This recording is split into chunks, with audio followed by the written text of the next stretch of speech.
When you're using old computer equipment, I mean, that's my new 4 terabyte thingamajig, but because it's doing a couple of things at the same time, you tell it to do something new and it goes into freeze. We all know about that, but you just have to be, this is the point, you have to be, this is the point, this is why it's all the technology, it's not about programming or anything like that. It's about, you have to be, only country people can do this, maybe some city people, but country people who do not have a life full of distraction, etc. I had to start using computers heavily about 28 years ago. Is it working yet? No, it's still hanging there. You have to have space and poise and grace such that you're in zen with your machine, you're in sync with your machine. It's almost certainly going to wake up in a minute. No, maybe not. Maybe I'm going to have to do the following again. Right, pull it out. And it's still, oh yeah, that's okay, good. So, put it in again.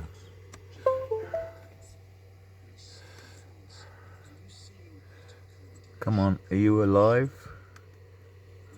Oh no, no, not that one. No, it hasn't registered it. Come on. Oh! That's a new thing, and it's a bit clicky already. And it hasn't been damp or anything. Oh, for God's sake. Right, turn this off. Right, so we've got to go back, you see, because this is continually necessary. Oh, no, right.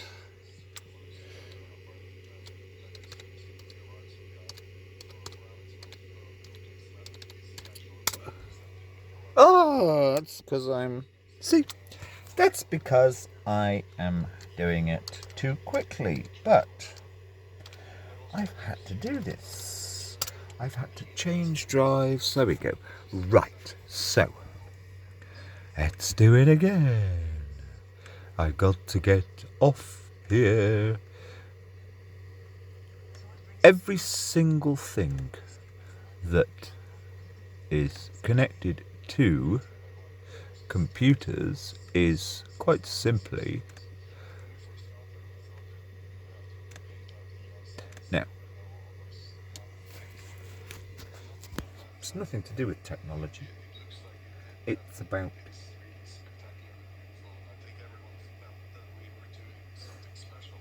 parenting or having a childhood where you have to slow down. You're taught, you're mentored to slow down and do things methodically. Full stop. And fuck off, I went to a pretty shitty comprehensive and had virtually no parenting from my parents. None. Or virtually none. In fact, no, basically, I had no parenting from my parents from about the age of about 12, really. In fact, 11. Yeah. Unless you slow down and think through, it's about having. See, there we go.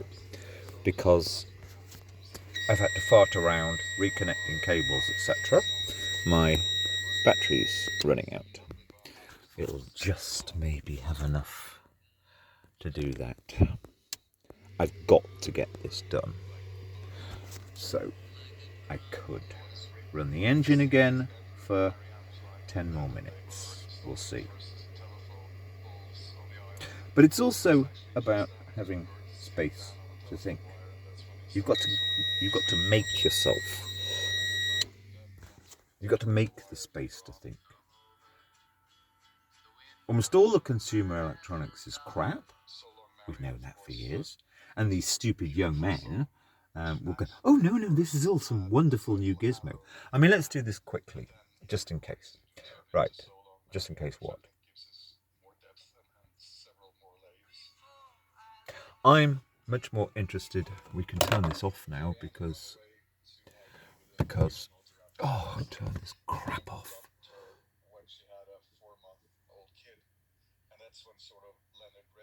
Oh yeah, Leonard Cohen. You see, they're talking about Leonard Cohen. All the BBC can deal with is this self-pitying death cultist, and he's another one of them. Right, so let's try and keep to the point.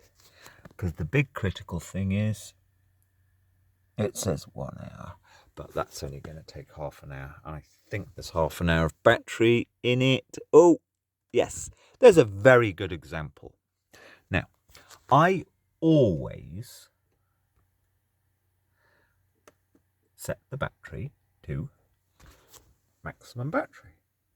But unless you're thinking, when you've had it on AC power, there was always been a fault in Windows. Always. Still. I mean, you trust these people to take you to the fucking Mars? There's always been a fault such that it will then reset itself. And this is a fault because it's a kind of intermittent thing. In other words, most of the time, it just resets itself to maximum power. In other words, lowest battery duration. And you have to remember to manually put it back to maximum battery duration, which is perfectly all right for moving files over. Sometimes it does it itself. So you have to have the methodical blah, blah, blah. Now, here's the point. 10 years ago, 15 years ago. Now, I don't care about any kind of, for example, no, I do care about if I were to do any legal cases helping people, which I've kind of given up, but there may be one that has a very interesting mutual benefit's the wrong word, to encourage a poet, a good poet. I've read her poetry, but we shall see. I'm much more interested the last 10, 12, 13 years in causes regarding the environment. Or rather, that's where I decided to put my energy for the sake of my daughter's generation, no matter what. But here's the thing. This is what a British value is. Or was. Hey, people. Now, we knew in late 80s, yes, that we had Macintosh and we had PC coming through, and then gradually your Linuxes and those kinds of systems came through. And I had a very good friend who, well, we were kind of friends, but we spent a lot of time together anyway, who was London's most kind of, I don't normally have friends like this, but he was interesting. Yes, I met a lovely couple this summer. Him, ex-Israeli or Jewish, her Ecuadorian. My friend Michael, he's London, born to a North London Jewish family, and his wife Ecuadorian. She was wonderful. Here's the point. He had London's first boutique computer laptop provision operation, when laptops were 3,000 or 4,000 quid.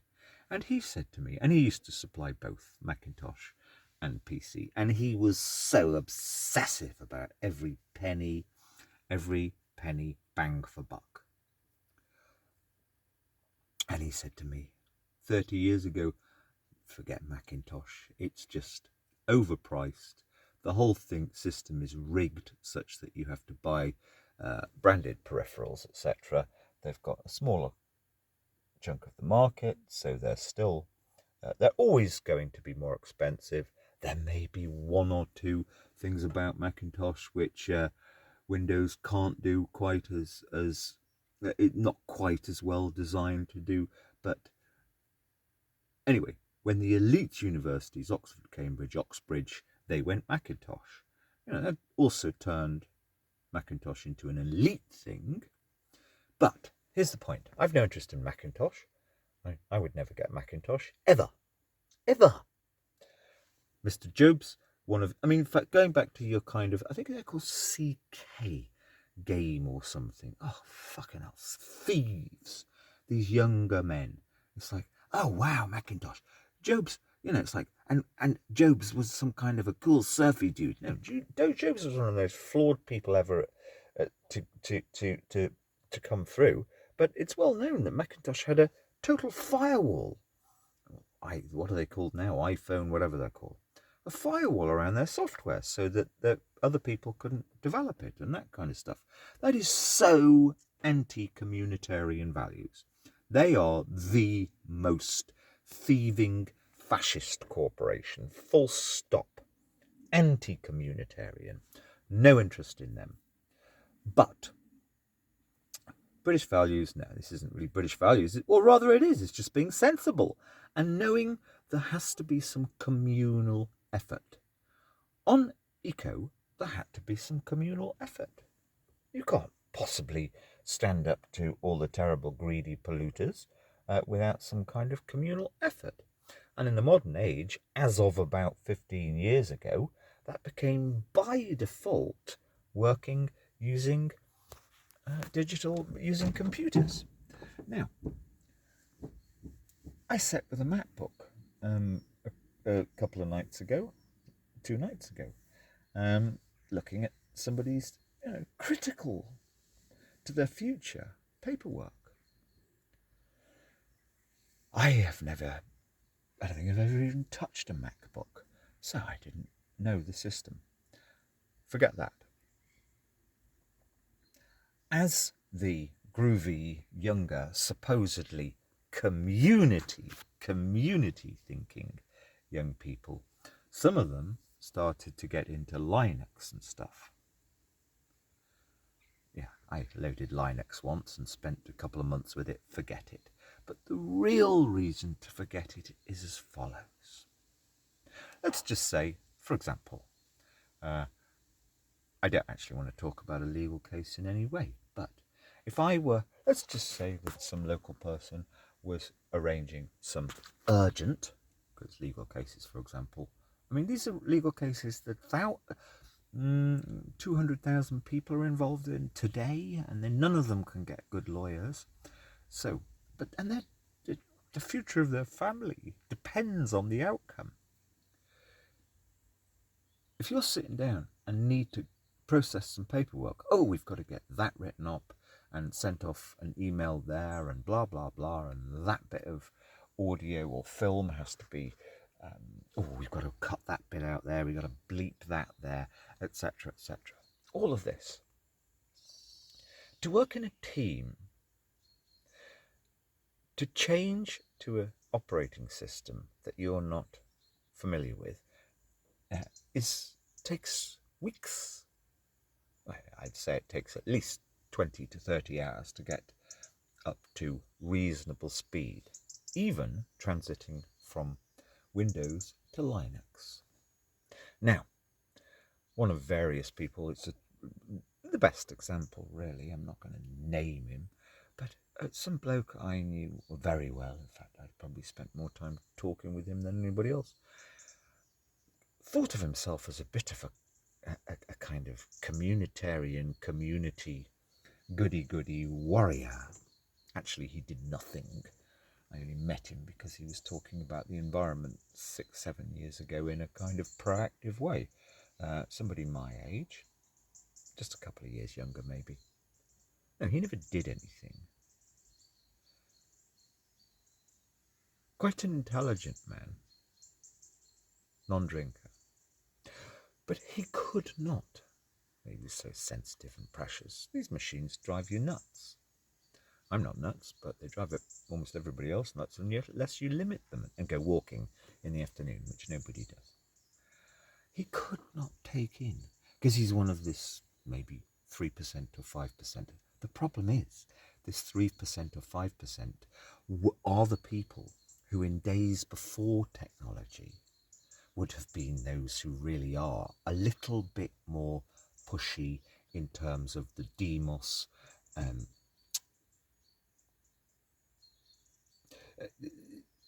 resisting, standing up, calling out, truth to power, and all of that stuff. And yet, it's total narcissism, I'm afraid. It's like, I'm a clever person. I've got the inside track. I know about Linux. I've taught myself it a bit. And it's a bit more hacker-proof, etc. It's kind of the cool urban warriors thing to do.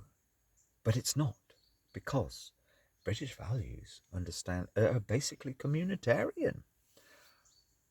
And this is worse than communitarian, because if somebody who's gone down that route, who is potentially useful in a cause, cannot get it in their head, and I've never met one who can, sorry, Linux is only ever going to be a fringe thing, 5%, 2%, 3%. And these machines are not for your self-glory to reflect from their dull screens, oh, I'm a uber super zeitgeisty tech person. No, they're to do things. They're to run our causes. They're to, I mean, he was always going on about the River Lug, which is destroyed. Well, we need people power. We need a few people together. And that means sitting down sometimes when something's happening too quickly and the machinery is always breaking. That's the point. To quickly process communications, etc. out. And we have to work together. Now, if only 1 of 3 people knows Linux and you want to be using Linux and are basically showing off, and it's an illness actually, not to be able to take this in. It's the ultimate in atomized kind of narcissistic illness when, and if you say, well, look, perhaps we could all use Windows computers. You know how to use Windows, okay, you're such a cool person who transited into Linux, but let's use Windows because we're in a fucking hurry. Nobody's got any spare time, but we've got to get this presentation to the MP. And if we get it wrong, somebody might hurt us, or use some part of it against us. So let's use Windows. Oh, no, never. Oh, no, you're all wrong. You're wrong. No, the cool people, we know things. We know that the government is sneaking into your computer. Well, they can sneak into everything we've known for 20 years. So, fuck all that. The only way you ever achieve anything in society is actually for what you're creating to be authentic and to be wise. That's what the government fear, not some kind of silly... Anyway, let's not go into that. That's for another day. But it's this business of you can't even have that conversation with a supposed middle-aged urban warrior person who isn't, is just basically faking the whole thing. There is no hope.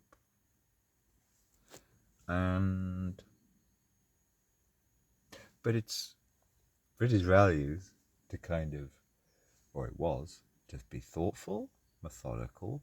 Okay, we've got a valiant cause to take forward. What's the most efficient, without being officious, what's the most efficient way for us to work together in a small team? That's called communitarianism. Nobody can do that anymore, but it is a universal, reasonable value that people did have here 30, 40 years ago, and in fact probably more so than in European societies that I understood, who were not atomized and obsessed with the individual. No, they were just a bit behind us in terms of pondering this. And not across the board. The number one society which survived 2008 the best was the Basque region, because they had a many-year tradition of communal cooperativization. Many of the businesses were cooperative, so when the big businesses, so when the serious downturn happened, they could say to each other, boss could phone up boss of boss of Vinegar Inc. could phone up boss of Calvados Inc. and say, listen, I got some workers here. Well, they're not quite experienced on your line, but I've got to lay them off. And do you need anybody? Could you find a bit of work for them? That's what happened, sharing resources. So the community as a whole did not collapse. Communitarianism or cooperativization is without a doubt, because the Basque region is the only region of Europe that in 2008 did not suffer unemployment and did not suffer much of a financial crash. The balance of payments remained reasonably neutral in the Basque region. Everywhere else it went down. I mean, they may have lost a couple, 2 or 3% of their regional GDP, but they did far better. It is well known that's the region of Europe that did far better than any other because of cooperativization, if that is a word. Right, now I've only got 17% battery and I've got to get that over. So I'm going to have to use my good battery now, which is risky, but I know it's at full charge. Over and out.